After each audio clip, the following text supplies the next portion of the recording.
All right, good morning, everyone.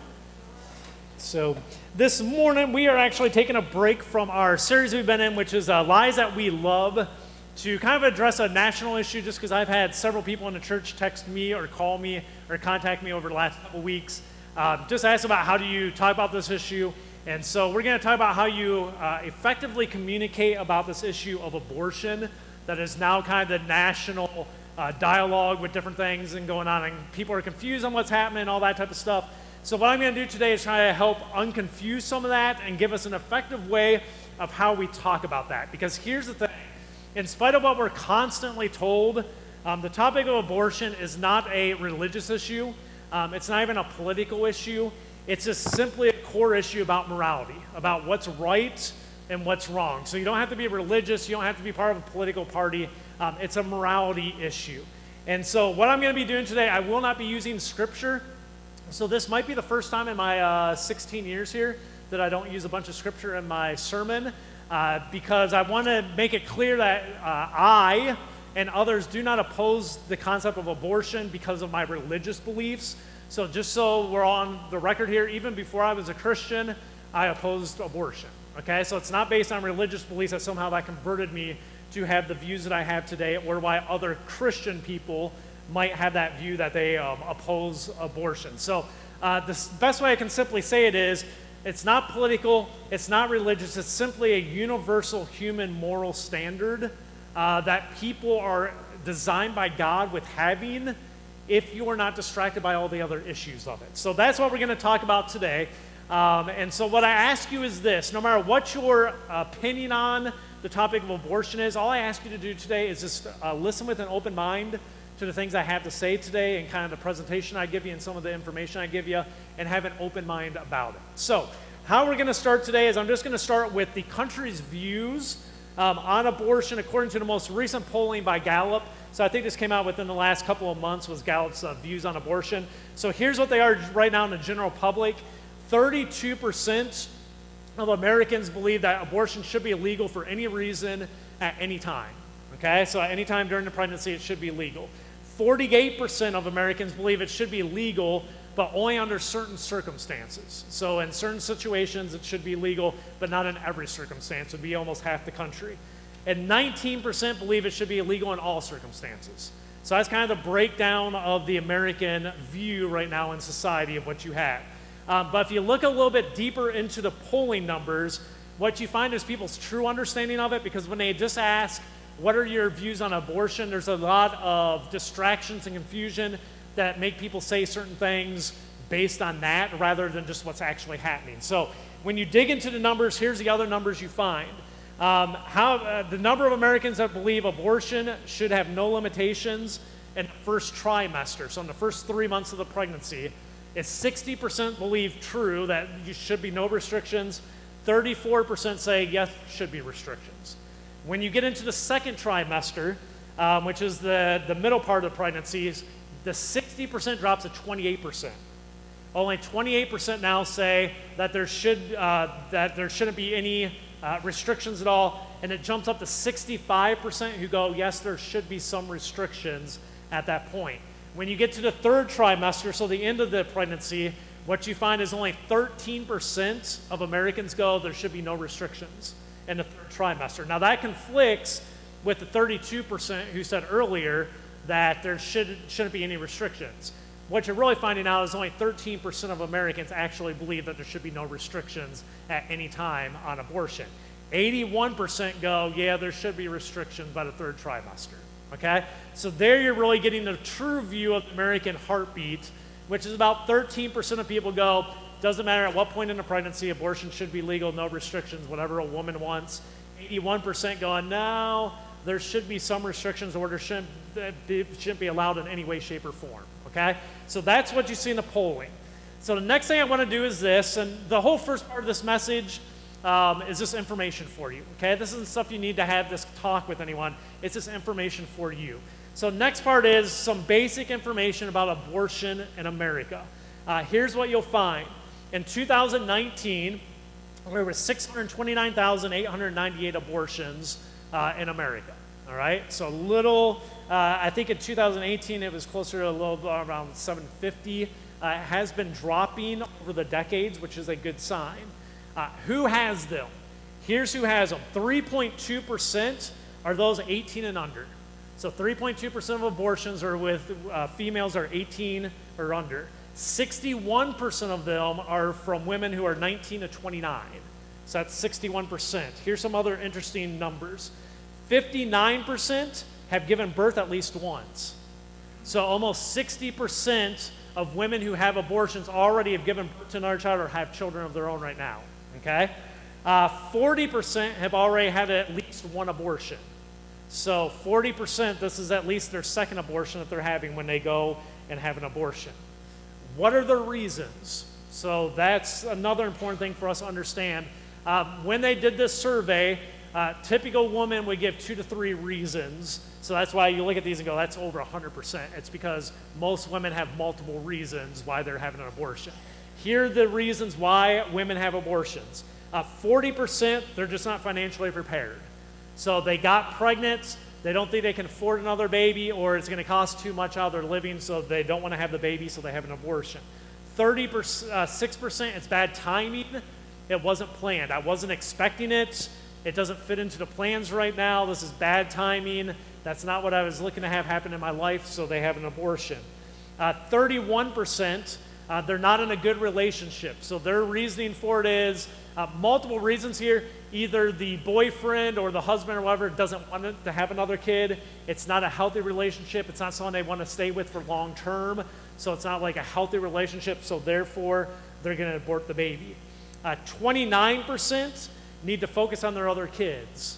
So almost a third of them are going, I've already got other kids. I can't bring another one in because I need to focus on the ones I already have. So they have an abortion. 20%, so 1 in 5, is because it interferes with their educational or job plans. So I unexpectedly got pregnant, I was planning to go to college, or I was planning to go do this, and so therefore I abort the baby because I need to keep those plans on schedule. 19% are just not emotionally prepared. So that's just however you want to define that. They're overwhelmed by it. They don't feel mature enough yet to raise another kid, or to raise a kid, so they're going, I'm out, and so they abort the baby. 12% is for health reasons. They don't clarify what that is, either mother or child, but it's probably a mix of both, which is either the mother is experiencing some health issues, not life-threatening, but health issues, therefore they abort the baby, or what happens a lot today is they offer to do blood testing when you're pregnant, and they offer to tell you, if your kid's going to have this disease or this issue, or any type of deficits against them. And if you find that out, then they offer you, would you like to abort the baby or would you like to continue the pregnancy? So that's kind of how that one plays out. 4% simply don't want the baby. So 4% just go, I just don't want the baby, so I'm aborting the baby. Okay? And the last one is 1.6% are caused by rape, incest, or is a direct threat to the life of the mother. This is the one you hear the most all the time, but it's 1.6%. Okay? Are rape, incest, or a direct threat to the life of the mother, meaning that carrying through the pregnancy has over 50% probabilities of ending the mother's life, okay? And either one or both of them losing their life at that point. So that's what it means, a direct threat to the mother. Next thing I want to do, I want to give you some pictures, not of abortion, because I'm not one of those guys. I want to give you some pictures of a baby's development. And the reason I want to do this is back in 1973 when Roe v. Wade was actually ruled on, we did not have this technology and we did not have this information. And this is one of the reasons why you have seen since Roe v. Wade, after about the first 10 years, the abortion rate has started to drop as technology has discovered more and more information about pregnancy. So I'm just going to give you some pictures at different weeks of what babies look like, because the pictures now are stunning that we have because of the technology we have. So here we go. The first one is 5 weeks. That's a baby at 5 weeks old. Okay? At this point, you can see there's a heart and it starts beating at 5 weeks old. So yeah, it's like the car alarm going off, beep, beep, and you're like, stop it. Okay. So at 5 weeks, the heart starts to beat. Next picture is of 8 weeks. So at 8 weeks now, you have, they're moving. You can't feel them yet if you're a mother, but they are moving. The lungs are developing, and they have nerve cells already starting to connect. The next picture, 10 weeks. At 10 weeks now, you start going, it looks like a little person, okay? Creepy little person, but it looks like a person, okay? Week 15. Now you're starting to go, that's starting to look really like when they start coming out. So that's week 15 at that point. Okay, the next one is week 19. At week 19, they're about the size of a tomato that you buy in the store. So they're about the size of a tomato. They have smell, they're starting to develop smell, vision, taste, and their hearing is starting to develop. So they believe at week 19 that your baby can start hearing you, and that's when they suggest that you start talking to them and reading to them and listening to Mozart so that they end up smart. Okay, so that's what they say. That's what you do starting at week 19. Next picture, week 25. Okay, next one, that's week 30. Now you can see there's hair on the head and everything else. Their lips, I mean, they look like a baby. So that's at week 30. And then at week 37, yes, they end up looking like that, ladies and gentlemen. There's my two children. Both of them kind of creepy, but they are children. So they were born right there. So that's week. They were both 3-week preemies. So they came out 3. Good for Gideon. He saved us on taxes that year, and that was my prayer the whole time. Is please God, he's not due till January something. Please let him be a preemie so I get the tax break. And on Christmas Eve, he came out, and I was like, yes, I got the tax break. And then 2 days later, I left my wife in the hospital, went to the Detroit Pistons game against the Lakers for the after Christmas Day game, and I've paid the price for that for the rest of my life and my married living. And I left my mom and my sister to take her home from the hospital with the newborn because the guys already had tickets. What was I supposed to do? I had tickets to the basketball game for the Pistons and Lakers. What was I supposed to do? So, anyways, that is pictures of human development within the womb. Now, what I'm going to do now is just clear up some points of confusion that I often see in the public square. So there's so much public information out there that's just garbage, that is confusion, that's just there to distract you from what's going on. And so I'm going to clear these up for you so you know exactly what's going on. So the first thing is Roe v. Wade, which is a Supreme Court ruling in 1973. What that ruling was is up until that point, you had different states restricting abortion at different levels. So different states, so California might be different than Oklahoma, Oklahoma different than Michigan, Michigan different from Ohio, and you had different states making different regulations for who could have abortions or if abortions could happen within their states. That went to the Supreme Court. What the Supreme Court ruled is there was a federal mandate that said all women have the right to abort their babies, and that states could not stop abortions from happening. That was a woman's right to actually have an abortion. This prevented all states from passing their laws, and it took all their laws off the books. Now, what also happened versus Roe v. Wade, which isn't often talked about, it also set up a framework for new state laws and how states could put laws on the books according to their framework. The framework was based on trimesters. So what the Supreme Court set up in Roe v. Wade was in the first trimester, there could be no restrictions. So states could have no restrictions on abortion the first trimester. Second trimester, there could be some regulations that different states could put in to prevent abortions at the second trimester. The third trimester, you were allowed as a state to completely prohibit abortion except for the life of the mother. So that's why you've seen over time, and it was a big thing back in the 80s and 90s, like the partial birth abortion, that you had some states going, you can't do that, and they put rules on the books that you couldn't do that. And if you didn't know what that was, that's actually when they would birth a child, but leave part of it still in the mother, so you could say it wasn't fully born and then kill it. And that's why it was called a partial birth abortion, because it had been birthed, except they kept one part of their head still in the womb, and then they would kill it, and then that way it was still technically in the womb. And that's where you started to have laws during the 80s and 90s of states going, we got to stop that. And that was legal under Roe v. Wade. The next part of the story comes from Planned Parenthood versus Casey.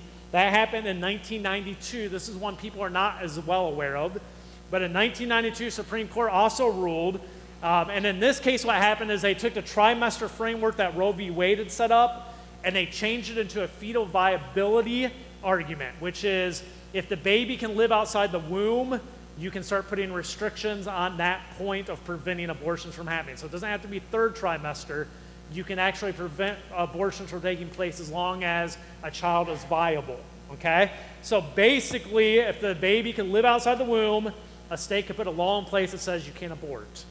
So with that said, currently, this is for your information, currently the youngest baby to survive birth was a kid named Curtis Means. He was born at 19 weeks. So 19 weeks on July 5th, 2002 at the University of Alabama. So he is the youngest preemie we have on record who has survived birth. Then he is now, when was it, July 5th? So he'll be 2 years old on July 5th this year. So the day after 4th of July, he'll be 2 years old. And he is actually doing really well. So he came out and he wasn't much bigger than a tomato. Okay, it's amazing to think what they've done. Now, with that kind of changed what states could do, because now it wasn't about the trimesters, it was about viability. Here's the logical problem with the argument of viability outside the womb as being the standard, and it is this. What they're saying is a baby at 27 weeks old, back in 1992 when that case passed, or that case was ruled on, a baby that was 27 weeks old back in 1992 in the womb could not survive and wasn't viable back in 1992 because of technologies. We couldn't keep a baby alive back then.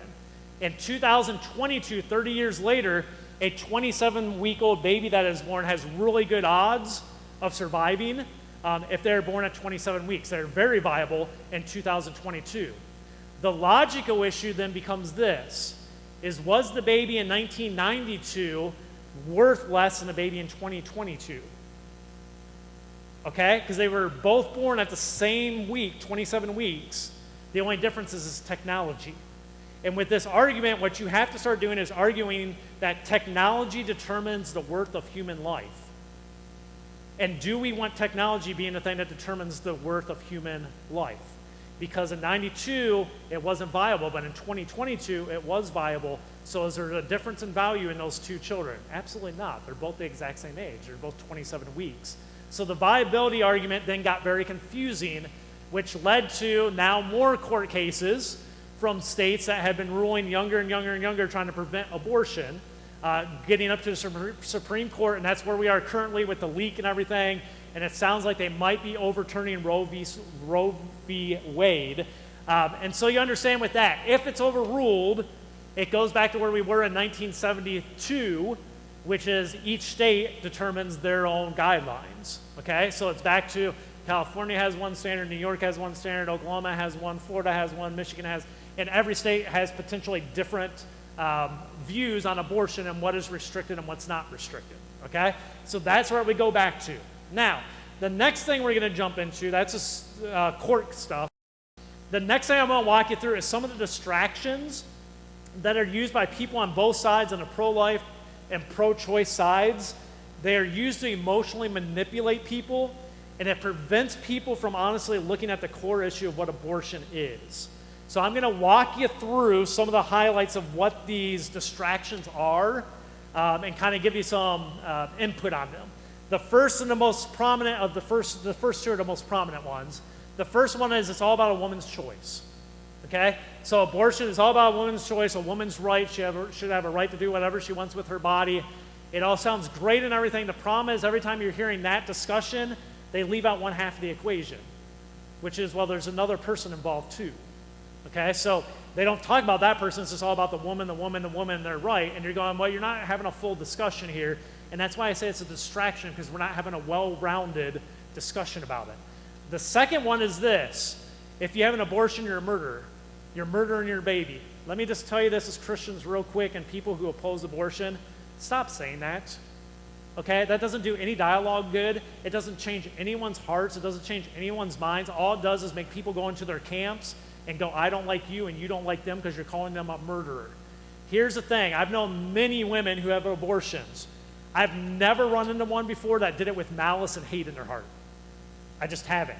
I've never run into a woman that had an abortion that went, I just hated that thing, I wanted it dead, and so I murdered it. Never had that discussion. The women I have talked to, all of them are heartbroken. It was a horrible decision. It was rough. It was challenging. There was nothing good in it. So when you come to them and say you're a murderer and you murdered your baby, that conversation ain't going nowhere.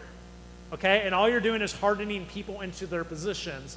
And so you have to stay away from that. The word murder implies there's hate or anger at the core of the decision you're making. And I don't see that. Now, some of you might argue with that and go, no, some do. And I would say there's a few instances, like now you have I think it's called Shout Your Abortion or something.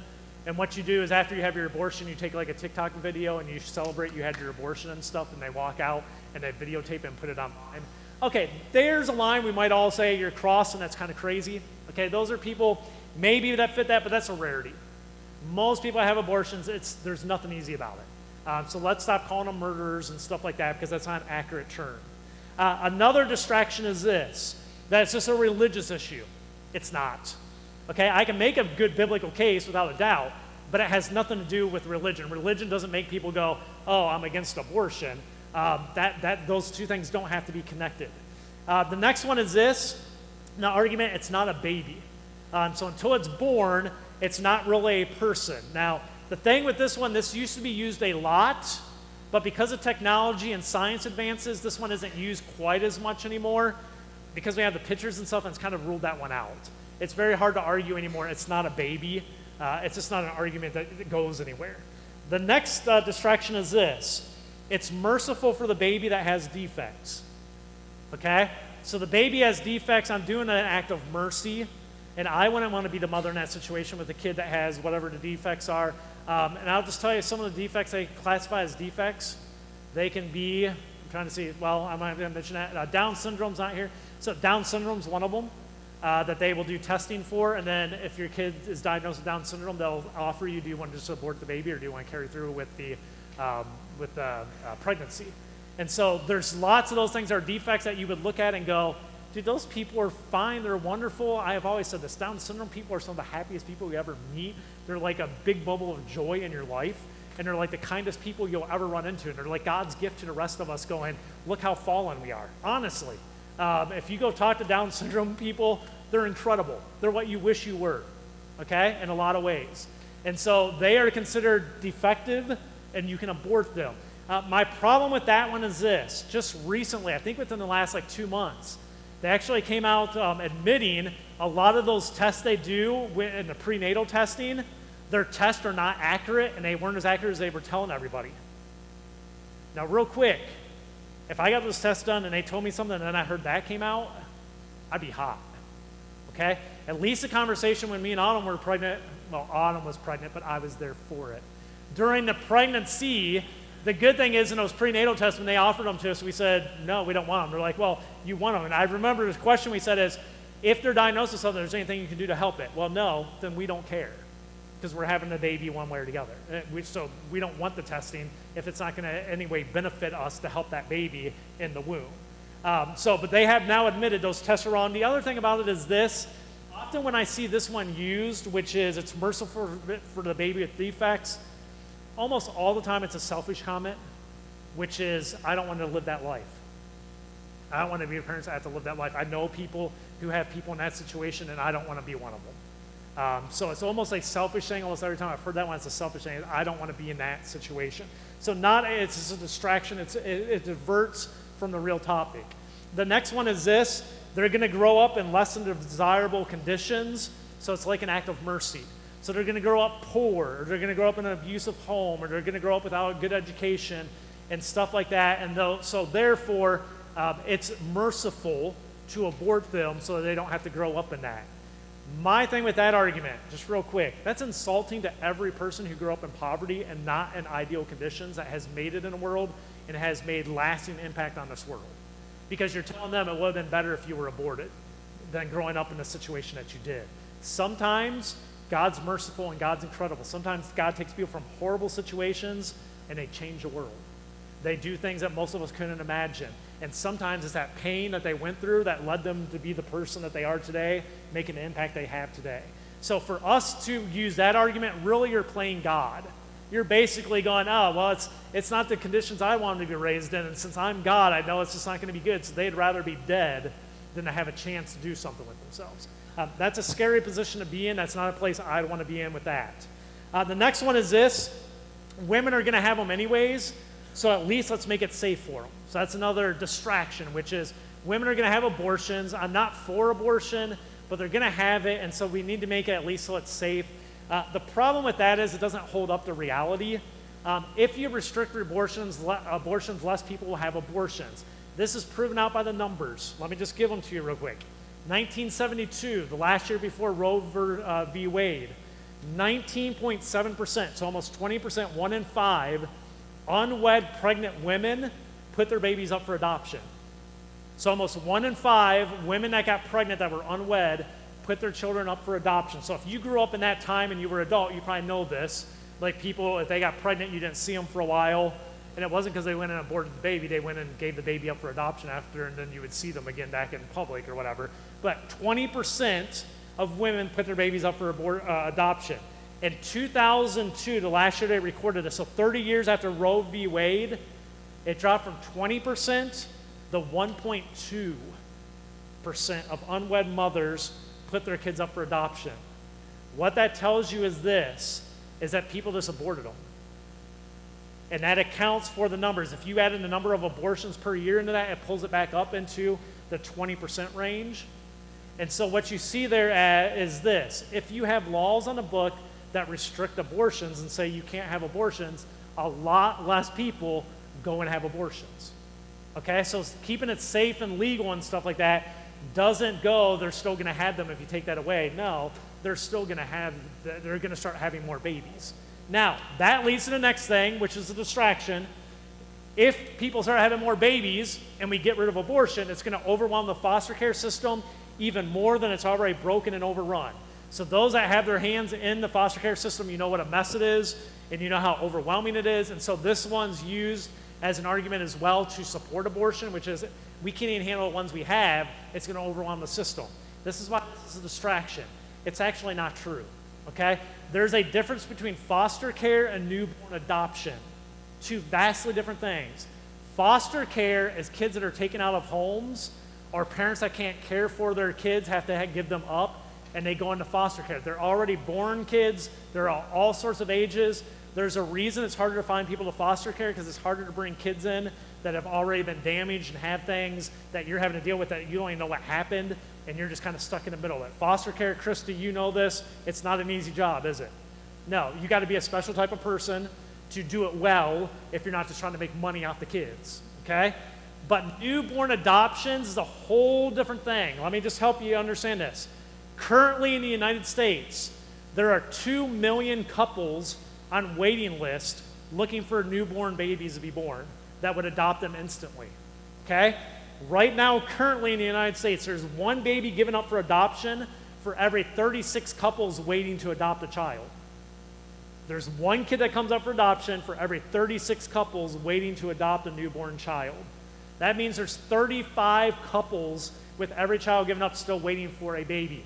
Most people don't know this because they don't talk about it. In every single state in our union, there are waiting lists of couples wanting to adopt newborns. There's not enough newborns for those couples to adopt. And people will wait on those for anywhere from 5 to 10 years, waiting to have a shot to adopt a newborn.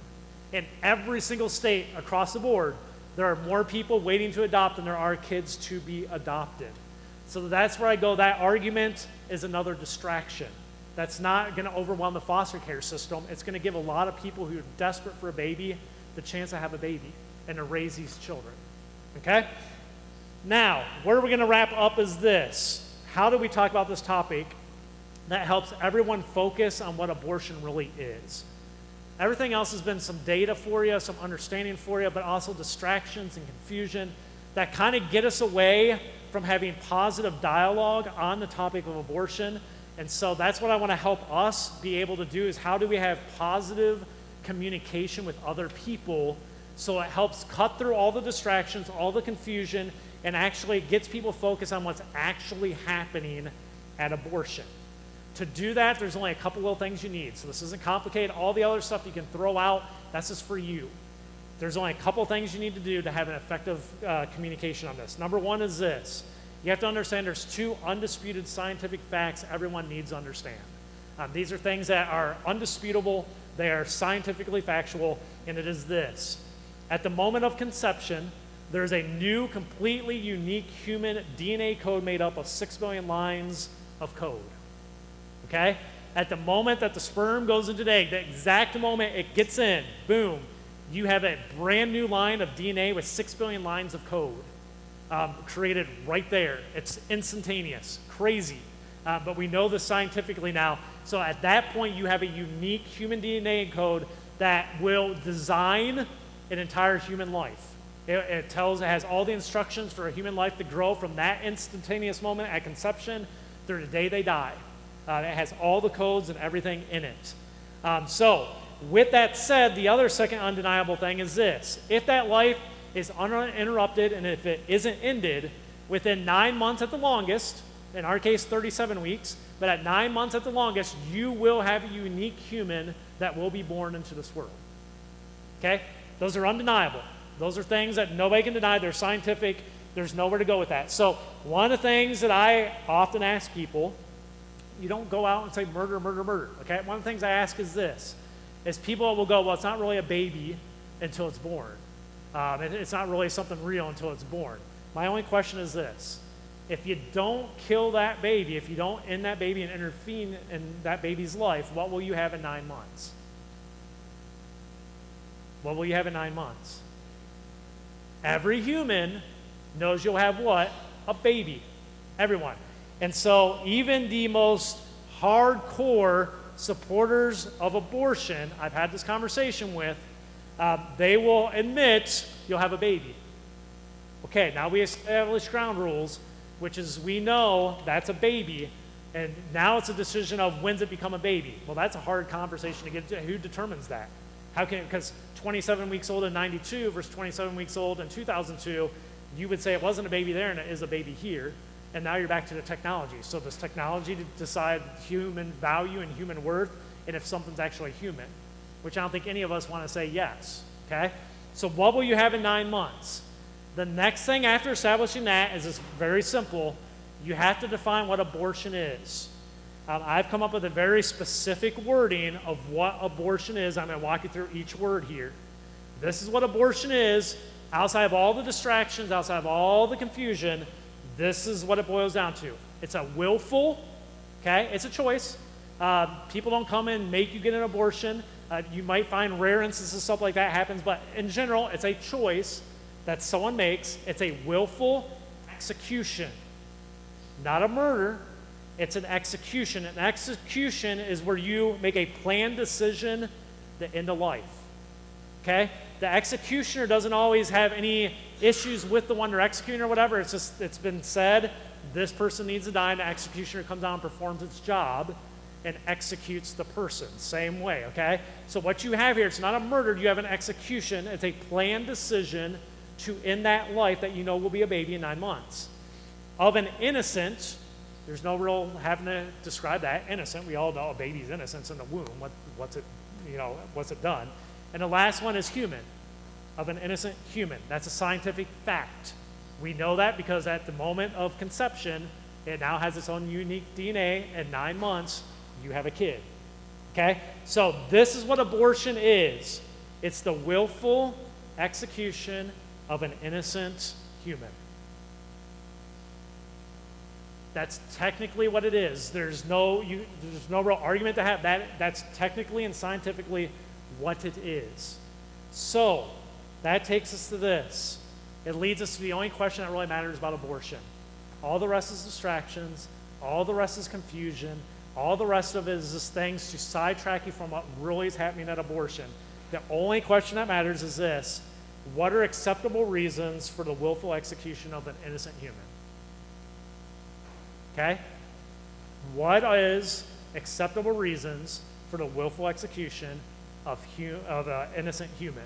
Let me run you through the reasons they give that people have abortions. Not financially prepared. Is that an acceptable reason for you to abort a human, to willfully execute an innocent human? You're not financially prepared to have one. I would say no. How about this one? Bad timing. Didn't plan on it. Is that a reason to willfully execute a human, innocent human? I gotta say no. When I'm just looking at it without all the other distractions, no.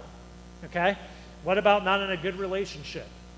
Is that a reason to willfully execute an innocent human? No. What about need to focus on other kids? Is that a reason to willfully execute an innocent human? No. Interferes with job or educational plans? Is that an acceptable reason to you for the execution of an innocent human? No, it's not. What about not emotionally prepared? Is that an acceptable reason to willfully execute an innocent human? I say no. Okay? What about the quality of life might not be what you think it should be for them? No. Okay? What about simply don't want a baby? No, absolutely not. Okay? What about this one? Caused by rape or incest? This is the one that challenges us. My perspective, I still have to say no. For this reason, rape or incest, now let me ask a question to myself. Is that an acceptable reason to willfully execute an innocent human? I can't find a way to tell myself yes on that. Okay?